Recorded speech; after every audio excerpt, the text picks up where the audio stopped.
S'il vous plaît, monsieur, si je dois dormir ici, je dormirai là.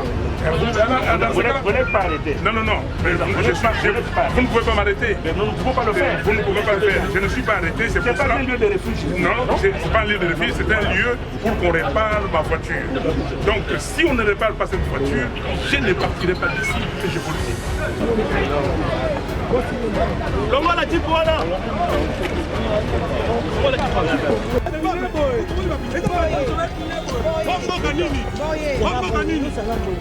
Nous n'allons pas baisser nos bras.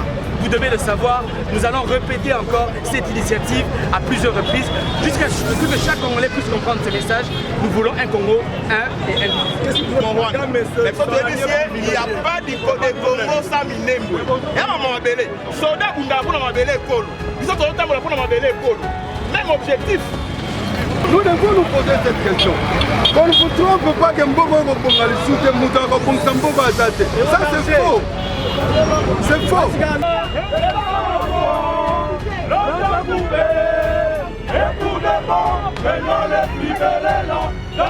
Image ndenge va mettre sur Massassi, ndenge Chilombo va protéger Rwanda dans Mabélé à Congo. Marche à unité nationale, Chilombo Lobi ne touche pas mon Rwanda. Nous allons continuer. Pour affronter la police. Hymne national. Et comme il place au Balobi, nous peuplerons ton sol et nous assurerons ta grandeur. Parents nyonso bazakiana balelaki et ça là qui passe. Lelo tolobaki tokotambola na nzela pona koloba non à la balkanisation de la RDC.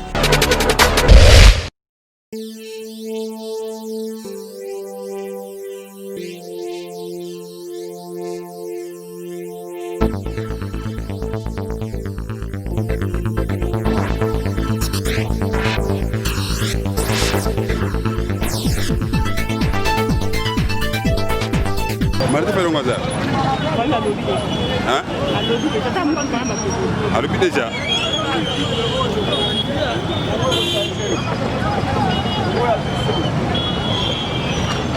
Vous ne me demandez pas de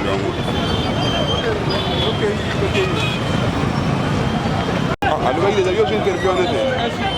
Bonjour.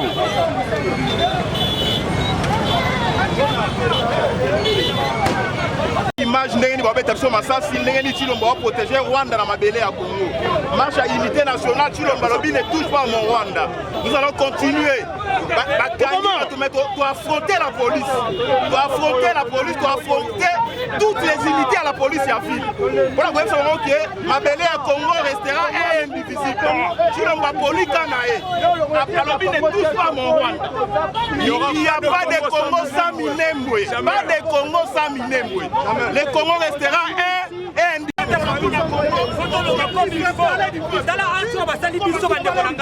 Est-ce que ça peut le rebondir la Congo et ça peut le ressentir la biso le Kabanyamabou? Comme vous êtes Kamboka la biso le Rwandais. Ah non, non, c'est pas possible. Non, yo Congolais, mais c'est les journalistes. Ah non, c'est mourir, nous allons mourir. Debout, Congolais, unis par le sang, unis par l'effort pour l'indépendance. L'homme coupé, et pour de bon, prenons les plus belles élans, dans la paix au peuple ardent. Avec la paix, nous bâtirons un pays plus beau qu'avant, dans la paix citoyen. Entonnez l'hymne sacré de notre solidarité, fièrement saluer l'emblème d'or de notre souveraineté. Congo, d'or béni, Congo, désaillé, Congo, au pays, Congo, bien-aimé, Congo, nous peuplerons ton soleil, nous assurerons ta grandeur. Quand tu joues au grand soleil, quand tu joues au doux soleil, quand sacré soit les témoins, joue sacré c'est l'immortel, c'est mon liberté que nous léguons à notre postérité pour toujours. Peuple congolais, il faut que la police et la cité.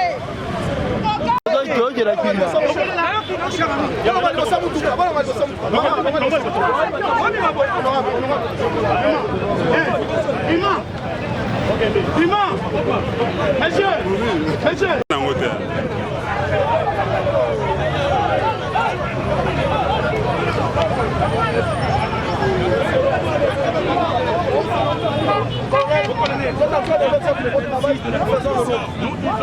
disons, la marche n'a pas été autorisée. L'article 26 de la police doit faire son travail. D'ailleurs,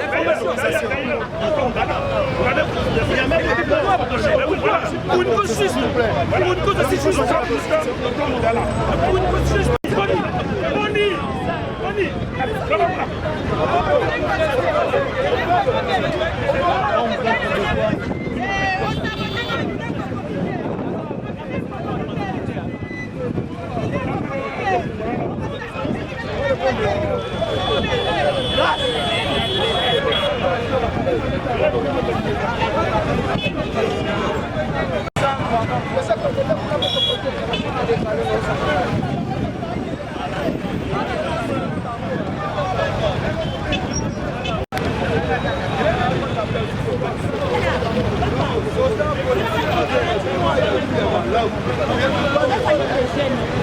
Ce ne sont pas des distractions parce que nous devons nous poser cette question. Qu'on ne vous trompe pas que Mbogo ça c'est faux. C'est faux. Les jours où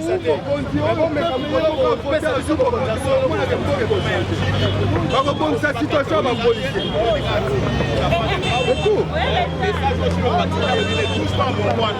Ne touche pas à mon Rwanda. Mais faut te dire, il n'y a pas de Congo sans Minembwe.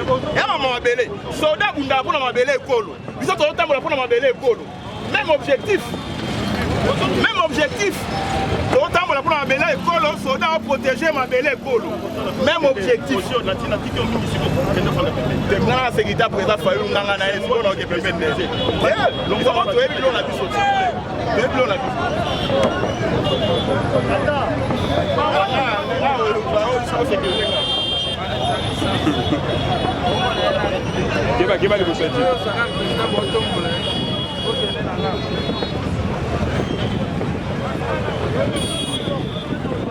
Parce qu'aujourd'hui, comment vouloir empêcher une marche d'unité, une marche qui est contre la balkanisation de la République démocratique du Congo. Mais nous marchons, mais nous n'allons pas baisser nos bras. Vous devez le savoir, nous allons répéter encore cette initiative à plusieurs reprises jusqu'à ce que chaque Congolais puisse comprendre ce message. Nous voulons un Congo, un et indivisible. Qu'est-ce qui pourrait justifier l'absence de tout le cadre de l'amour à cette marche? Je ne sais pas. Ici, nous parlons de des personnes qui ont l'amour du Congo. Ceux qui sont ici ont l'amour du Congo, c'est le plus important. Merci beaucoup.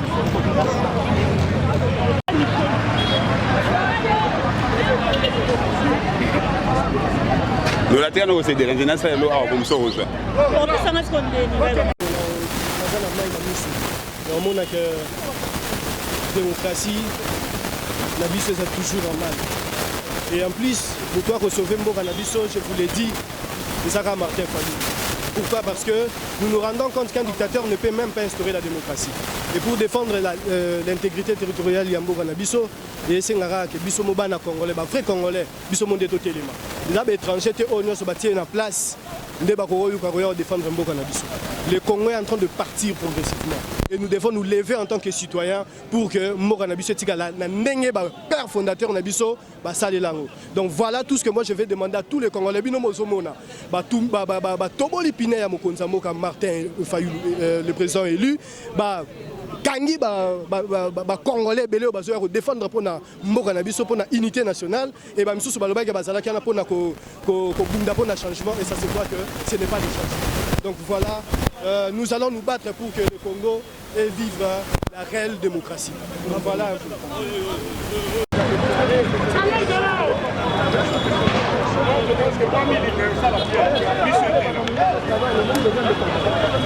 Alors, nous sommes en train de marcher de forme hors de question que le Congo soit national.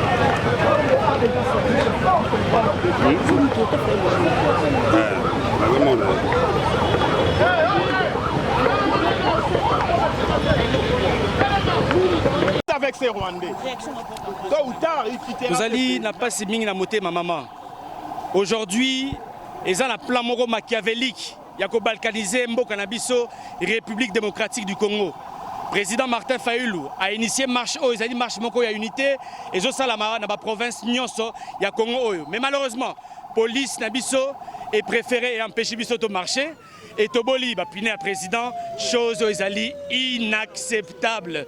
Nous le disons clairement, nous allons continuer à lutter pour que le Congo reste un et indivisible. Voilà. Vraiment, omoni nazaki na kanda makasi. Kanda wana eza souci ya mboka ezokende. Lobi nakenda otika mwana na classe na collège Boboto. Tamba ndo matcha drapeau. Bayembi hymne national. Et comme il place au balobi, nous peuplerons ton sol et nous assurerons ta grandeur. Bapara nyonso bazaki na balelaki. Et ça la qui passe. Lelo tolobaki tokotambola na nzela pona koloba non. À la balkanisation de la RDC. Le Lotobi Toroloba, non, la RDC restera un et indivisible. Yamana Tolobi Boye, ba acte Oyo et c'est pas bisoté. Tala président élu. Tozo Tambola, pour la Koboya, Ndenge Basalie Boye, Pine Boye. Tozo Tambola, pour la Koboya, ba non respect à la population. Tozo Boya, Tozo Tambola, pour la Koboya.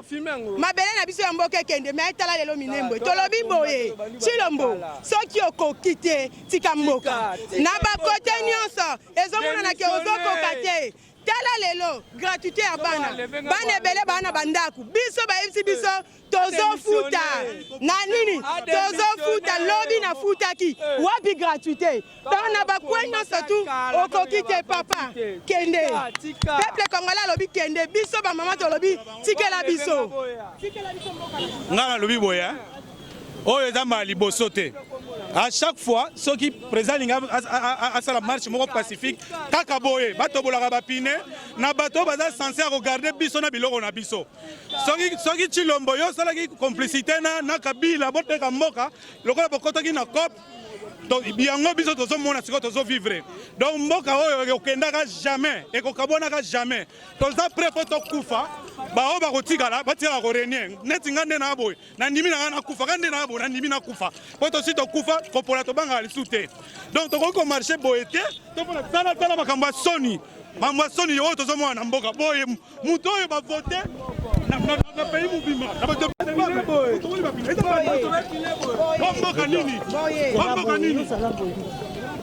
Eza masu.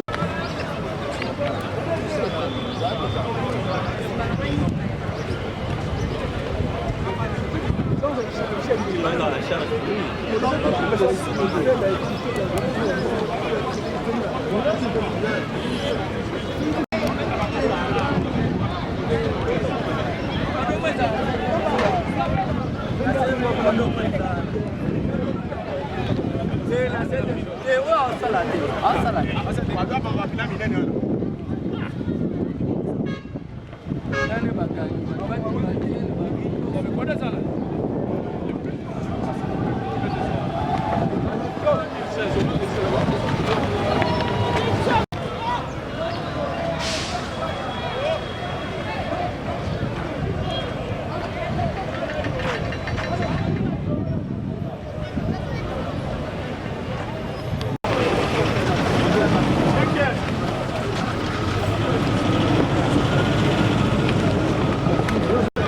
Papi!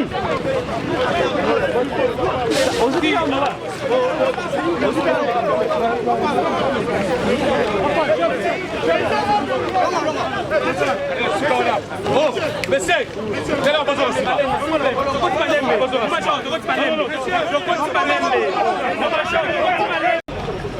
Honorable!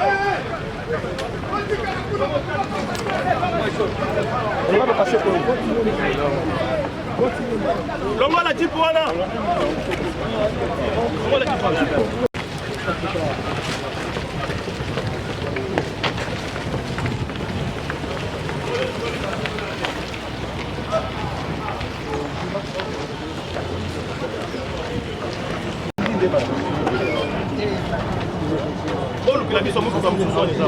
Il faut le gars, hein?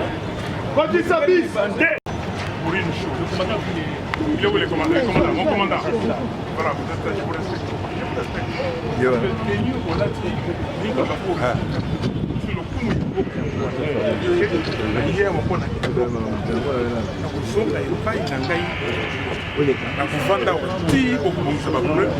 S'il vous plaît, monsieur, si je dois dormir ici, je dormirai là. Vous n'êtes pas arrêté. Non, non, non. Mais vous ne pouvez pas m'arrêter. Nous ne pouvons pas le faire. Vous ne pouvez pas le faire. Je ne suis pas arrêté. C'est pour pas ça. un lieu de refuge. Non, ce n'est pas un lieu de refuge, c'est un lieu pour qu'on répare ma voiture. Donc, si on ne répare pas cette voiture, je ne partirai pas d'ici, et je vous le dis. Vous me connaissez. Donc, on allait voir sa voiture. Non, non, vous réparez la voiture. S'il vous plaît. Donnez-moi un instant.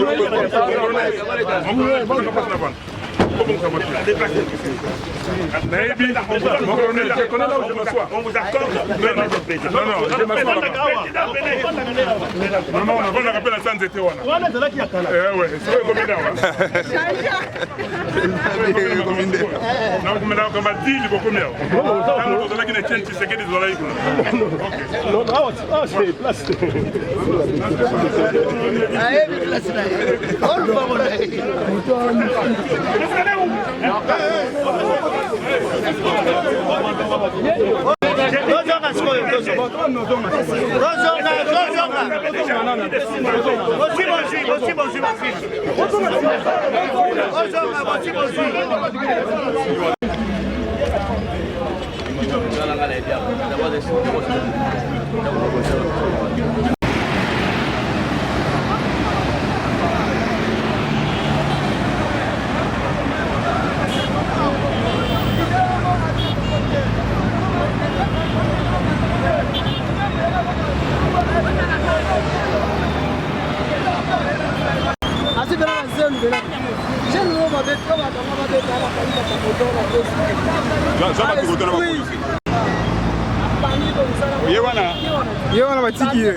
Choisa pacifique. Tobandaki na Pascal, babeti biso ba massas baba, babu portant, baba l'Israël. Tokomi na échangeur. Bazui ba pinière mokonzi. Président Martin Fayulu, bakoti yango ba poignard ba pasoli yango. Eza ba pinière cher. Tolobi boye. Soki ba sali erreur. Na moni la police ba otokanga deux fois. Soki ba sali erreur to kosala sabotage. Ba alimentation ezali awa, ba station ezali awa e kozika pona le président Martin Fayulu Madidi. Tolobi na Monsieur Chilombo. Eloko azoluka na kati ya Congo. Amoni ndeka comme kokende. Minembwe ezali ya bana Congo. Ye ateki Minembwe alingi peuple congolais revendiqué. Félix na Kabila. Bayebi dossier Minembwe malamu. Ye Félix alobi azalaki na voyage. Tango ye soi-disant président au voyager. Administration na réseau sala. Comment ministre intérieur, ministre de la défense, ministre de la décentralisation a appliqué ba dossier sans pourtant yo oyeba. Yango tolo baza lilingi ya pamba. Tant tozolo baza lilingi ya pamba, peuple congolais ayebi ete. Félix Monsieur Chilombo baza lilingi ya pamba parce que alobi dossier ya Minembwe ayebi yango tazaki na voyage. Tangu tozo bisa peuple congolais, Monsieur Chilombo baza lilingi ya pamba, bozo chatembe. Yango tolobi boye soki basali je to sala sabotage na alimentation to sala sabotage soki basali ba je babimisa président Martin Fayulu po biso to kende bakangi ete pinier na ye bakotisi yango ba poignard ba pasoli alors biso ba somba pinier soki basomba ba pinier to sala sabotage bino bozala pona kotindela bana poto bala mokili moma ba image to kolemba te to kufa biso na bango elongo pona mboko tozo marché pona Congo. Minembwe eko kabana te. Président Mobutu aleka awa 32 ans atikala ko kabola Congo te. Kabila aleki awa atikala ko kabola Congo te. Eko manatura ndeko na biso Chilombo Congo kabana pona nini? Tozo marché pona Minembwe tolingi Congo na biso nyonso ezala mubimba. Toboyi ekabona ata mukete. So pona bongo to ndimi to kufa pona Congo. Ndeko soka zo kokate atika pouvoir. Bonjour, je vous avais dit l'autre fois que le plan de la balkanisation de la RDC est déjà sur la table des Occidentaux. Des Occidentaux précisément, je vous dis précisément l'ambassadeur des Nations Unies en RDC, Ndzi Talas, il connaît tout par rapport à la balkanisation de la RDC. Alors nous savons très bien, étant donné que le président Martin Fayulu est vivant, ce complot-là ne passera pas. Merci beaucoup. Nazo marché pour na mabele na biso ya minembwe. Minembwe eza mabele na biso. Sans minembwe Congo ko exister te. Yango na lelo biso no soto na balabala pour na ko déclarer mabele na biso. Tant que yamba ka hymne national tolo baka nini. To ko assurer grandeur ya mboka na biso. Alors pourquoi to zoti ka mboka na biso kende? Donc to ko marché tina suka. Yango loko na ngana kebisa ndeko Félix. Makambo yo ye ayeba kyango asala assemblée te kazala ki na voyage. Bango bakomi ko sala bakomi ko zwa mboka o lokola jeu des dames. Soki o yazate ye a nommé ba nani ba magistrat. Soki o yazate ba ki bakaboli minembwe. Et là, on a à ça l'attention, à coûter qui Congo Mobimba. Mobutu alors le Congo restera un et uni. Jamais qu'on va au Congo la mokola lelo. On est dans la procès pour le bien. Mais retenez ceci, le Congo restera indivisible. Jusqu'à la dernière goutte de notre sang, on va se battre pour l'unité du Congo. Hein? Quelle police? C'est ça l'état de droit de Félix Tshisekedi? C'est ça l'état de droit qu'on a pris chez Papa Etienne Tshisekedi? Félix Tshisekedi, tu nous as déçus avec ta police. Cette police infiltrée par les Rwandais, regarde ce qu'ils m'ont fait. Félix, j'ai combattu avec toi. Ensemble, avec le président Fayulu, on a combattu pour votre père. Paix à son âme. Félix, regarde ce que ta police, aujourd'hui tu es au pouvoir avec Kabila. Regarde les résultats. Votre police infiltrée par les Rwandais, regarde ce qu'ils m'ont fait. Le Congo restera un et indivisible. Non à la balkanisation du Congo. Jusqu'à la dernière goutte de nos sang, on va se battre. Nous sommes prêts à mourir pour le Congo.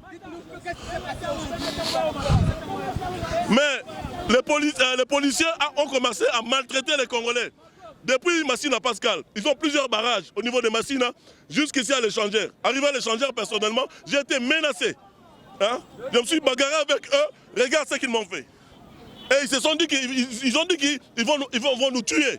Et ces policiers, parmi ces policiers, il y a des sujets rwandais. Voilà pourquoi nous demandons, quand nous allons prendre le pays, le commande de ces pays, nous allons exfiltrer tous ces infiltrés étrangers dans notre armée, dans notre police, dans nos services de sécurité. Félix, tu as échoué. Ce n'est pas l'état de droit. Donc, de la même manière, Kabila traitait vos militants. Aujourd'hui, tu traites les militants du président Fayulu. On va aller avec vous jusqu'au bout. Que le sang de mes ancêtres vont tomber jusqu'au bout, jusqu'à la fin. On ira jusqu'au bout. C'est ça, merci. Nakola lelo ezali mukolo to ngaki to bimaki poto sauver mboka na biso Congo contre ba oppresseurs, contre occupation. Ba Rwandais baye bali basala Congo comme lokola Kosovo, ndenge ba Albanais ba botolaki Kosovo na Yougoslavie, ba balkaniser Congo. Congo comme pe biteni ndenge Patrice Lumumba atelemelaki yango biso tolobi non to bimaki na président Fayulu na SID avec ce qui marche lelo gouverneur Avir azalaki informé esengelaki na biso lelo tokokako lakisa na face du monde que biso tozali contre makambo oyo eza kosalema kuna mpona kointerpeller population na communauté internationale bapolisier babimi bapanzi biso na nzela bapekisi marche oyo eza constitutionnelle bapekisi biso totambola batoboli même bapine ya président élu Martin Fayulu ya mutuka et puis bamemi biso awa na échangeur ya limité na pire po bakokako kanga biso munoko mais biso tolobi te toko continuer jusqu'au bout toko lutter mboka oyo bakotika koteka ngo ata na eteni ata ndambo eteni toko ndima bateka ngo te ba génération future oyo bakoya il faut bakuta Congo exact toujours uni et exact toujours fort toko lemba lutte na biso te toza jusqu'au bout to sengi na baye oyo bazali benemi ya peuple congolais ba oyo bazali ko encourager mabe na mboka Congo batika makambo baza kosala communauté internationale bino ba américain bino ba mboka ya songolo pakala bino ba boxoki par na Congo ba africain bino ba politiciens congolais Congo eza ba congolais nyonso Congolais nyonso aza na droit. Pardon, marche on ezaki annulé na président de la République mais pourquoi le pour annuler le totalement sur nzela? Constitution mboka na biso eza ko instituer régime il y a information et non régime il y a autorisation. Donc en République démocratique du Congo dans les droits positifs actuels constitutionnels, on ne peut jamais interdire une marche pacifique. Et puis marche wana eza pour intérêt à ba Congolais. Mabele ya mboka Congo ndeza en danger. Mais ndeko oyeto le baboye bon moi que bien bon marché bien n'a pas mais ça justement pour créer des ordres parce que président de la République na Goma a déjà annulé l'installation ya bourgmestre ya Minembwe. Siko bino ko bimina ba mwite ke saka pa mote ba trouble ba trafufa ba siketama.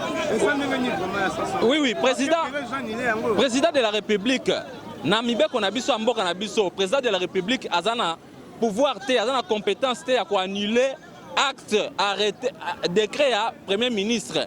Oh eza ko institué. Il a à suspendre une installation, il y a bourgmestre, il y a comité wana. À suspendre l'installation, mais non à annuler commune wana local comme elles allaient ériger en commune nature juridique, il y a commune wana tikalika bongo. Mais tu qui bande comme sous les gens en cour de cassation. Tout ça a pas quoi ça arrêté à premier ministre. Arrêté à premier ministre na décret au quoi kaka na conseil d'état et non cour de cassation. Conseil d'État n'est pas compétent pour revoir les actes administratifs nyonso. Il y a des autorités réglementaires et mboka na biso. Le président élu Martin Fayulu azali arrêté, azali comment séquestré à na pire à la police n'échangeur. Police intervention rapide il y a échangeur à séquestré. Batoboli bapinene bakotisi kuna babombi kuna. Ça va président Martin Fayulu bakangie awa na échange ndenge olobi. Alors ba allié na ye batwala muka ndex Adolphe Muzito Adolphe Jean-Pierre Bemba et Moïse Katumbi. Ba ça va pour le moment. Adolphe Muzito azalaki wana na Pascal na biso na marche ba interdire ye à marcher te. L'état linga kitana mutuka déjà ba barricade mutuka na ye ba encercler ngona ba policier pe ba balusi azongi. Azongi akei na base. Akei na base esika ba militaire bazali esika oyo ba okende po ba osala meeting ba loba po ba éveiller un peu population na makambo ezo salem. Oui, meeting esengeli eza na triomphal. Biso to ye awa il faut to que na S'il vous plaît, la parole. Ok, merci. Aujourd'hui, le lot au monde, mais c'est Chilombo, c'est un facteur limitant pour la progression de la jeunesse. Un système qui ne respecte jamais la jeunesse, c'est un système où ils ont koufa. Ça veut dire que le état des droits est maman, la réalité ne vous enseigne-t-il pas? Où est l'état des droits? Qu'est-ce qu'on appelle l'état des droits? L'état des droits, c'est un slogan. Mais c'est Chilombo venu, c'est un escroquerie au sommet de l'État. Il est venu escroquer les gens, la jeunesse. Il est venu s'enrichir. C'est un touriste au sommet de l'État. Voyage. Il y a un marché qui peut nani. Ok, pour l'unité nationale, il a voulu introduire les Banyamuleng, beau-frère naye, ceux qui bokilo naye, beau-frère naye, il a introduit Bango la Kachamboka Oyo, infiltré. Au départ, il y a M. Chilombo. Au départ, M. Chilombo a dit Banyamuleng et Babande Konabiso. Comment est-ce qu'un ministre dit quelque chose et le président contredit? Mais annulé quel est Goma Boyo? Il n'a pas annulé. À Sursoir Yango, on annule un décret toujours par un décret. Mais c'est Chilombo vient aligner escroquer Bisso. On est escroquerie notoire. Et ça va gaffe au sommet de l'État. À revoir Bakaye Naye, ce qui attend à classe en solo sur le Kouta. Mais oh, et le oiseau ça là. Quand on a vu l'oiseau qui chante beaucoup n'a pas de graisse. Mais c'est Chilombo venu seulement piller Moka, assis ça richir à son anapoto kota zala qui a bandé ko sala ba kwanga. Na ba whisky. Mo Congo ezamboka na biso ezate likambo ekolo likambo ani biso to botama ba Congo nde Lumumba kufa ba kimba nde biso pe to ba congolais ezate ke o koti mo konzo baluba bana ga biso to ba koto bunande ekolo po ba botanga Congo nga sala choite nzambe na sala yanga choite ngona ndima ko ndima pe pona ba politicien mboko na pona bunda pona ba pona Congo. Bon, merci Aya. En faisant l'observation, M. Chilombo est incompétent dans le gouvernement. Est incompétent? Oui. Nanini. Est-ce que tu as dit que tu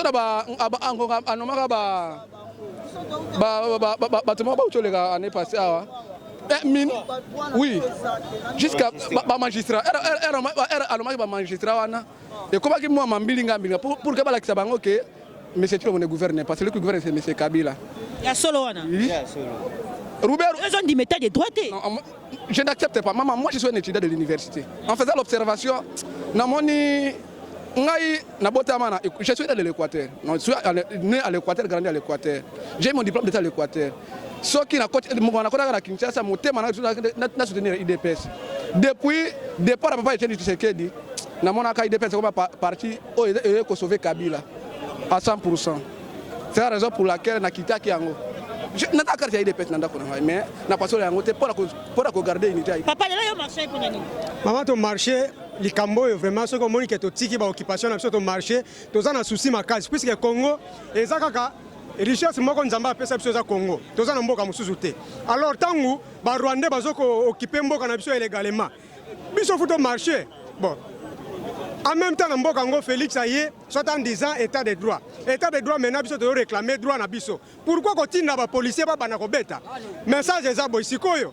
Aye bake. Ceux qui vont continuer na babilo ka boy. Biso population.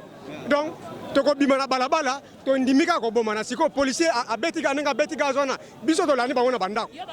Bon, nga na obakisa boy. Milembo wana obake sala. Soit disant président. Alors, non,